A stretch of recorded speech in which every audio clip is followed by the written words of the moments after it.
அனைவருக்கும் வணக்கம். Welcome back to Tilaks Mani YouTube channel. இந்த பதிவில் வந்து நம்ம என்ன பார்க்க போகிறோம்னு பார்த்தீங்கன்னா 2026 வருடத்தில் மார்ச் மாத, அதாவது தமிழுக்கு பார்த்தீங்கன்னா வந்து பங்குனி மாதத்தில் வளர்பிறை சஷ்டி என்னைக்கு வருகிறது, நாள் மற்றும் தேதியை பற்றி விவரங்கள் நாம் பார்க்க இருக்கிறோம். மேலும் வளர்பிறை சஷ்டியில் வந்து நாம் வந்து முருகப்பெருமானை எவ்வாறு வழிபாடு செய்ய வேண்டும், வழிபாடு செய்வதால் நமக்கு என்ன பலன்கள் கிடைக்கும் என்று இந்த பதிவில் இருக்குது. கண்டிப்பாக இந்த பதிவு உங்கள் எல்லாத்துக்கும் ரொம்ப பயனுள்ளதாக இருக்கும். கண்டிப்பாக ஸ்கிப் பண்ணாமல் எல்லாருமே கடைசி வரைக்கும் பாருங்கள். நம்மளுடைய சேனலை இப்போ தான் ஃபஸ்ட் டைம் பார்க்குறீங்கன்னா கண்டிப்பாக சப்ஸ்கிரைப் பண்ணிட்டு பாருங்க. வாங்க இப்போ நம்ம வீடியோக்குள்ள போகலாம். முருகப்பெருமானை வழிபாடு செய்வதற்கு வந்து பல்வேறு விரத காலங்கள் இருந்தாலும் வந்து சஷ்டி நாளன்று வந்து நாம் வந்து முருகப்பெருமானை வழிபாடு செய்வதால் நமக்கு அதீத பலன்களை அள்ளி தரும்.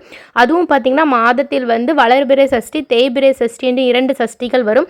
இப்போ வந்து வளர்பிறை சஷ்டியில் வந்து நாம் வந்து முருகர் வழிபாடு செய்வதால் வந்து நமக்கு என்ன பலன்கள் கிடைக்கும்னு சொல்லி பார்த்தீங்கன்னா வந்து குழந்தை வரம் வேண்டி இருப்பவர்கள் வந்து நிச்சயமாக இந்த வளர்பிறை சஷ்டி நாளில் வந்து விரதமிருந்து முருகப்பெருமான் ஆலயத்திற்கு சென்று 2 நெய் தீபங்கள் ஏற்றி வழிபாடு செய்வதால் நிச்சயமாக அவங்களுக்கு வந்து குழந்தை பேரு கிடைக்கும். மேலும் பார்த்தீங்கன்னா வந்து நம்மளுடைய தீராத கடன்கள் எல்லாமே தீருங்க. அப்பேற்பட்ட சக்தி வாய்ந்த மார்ச் மாத வளர்பிறை சஷ்டி மார்ச் 24ஆம் தேதி பங்குனி 10ஆம் நாள் செவ்வாய்க்கிழமை அன்று வருகிறதுங்க. செவ்வாய்க்கிழமை அன்று வருவதால் வந்து ரொம்பவே விசேஷமாக இருக்கும். ஓகே நண்பர்களே, இந்த பதிவு உங்க எல்லாத்துக்குமே ரொம்ப பயனுள்ளதாக இருந்திருக்குன்னு நினைக்கிறேன். நம்மளுடைய வீடியோவை உங்களுடைய ஃப்ரெண்ட்ஸ் அண்ட் ஃபேமிலிக்கு ஷேர் பண்ணுங்க. நம்மளுடைய சேனலை சப்ஸ்கிரைப் செய்யுங்கள்.